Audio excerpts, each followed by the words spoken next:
आणि महाराष्ट्राला सातत्याने पांडुरंगाचं स्मरण मराठीतनं करायला लावणारी ही भाषा संतांनी जिवंत ठेवली आमच्या.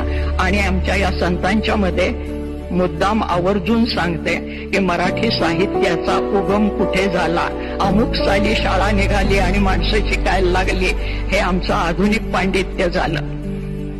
ज्या दिवशी आईने पहिली ओवी आपल्या बाळाला म्हटली असेल त्या दिवशी मराठी भाषा जन्माला आहे.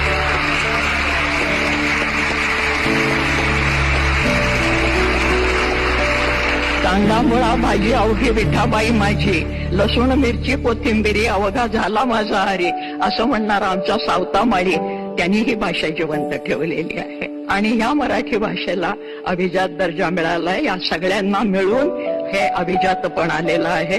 या संतांच्या मध्ये अंत्यज म्हणजे ज्याला आज आपण बीसी आणि ओबीसी वगैरे म्हणतो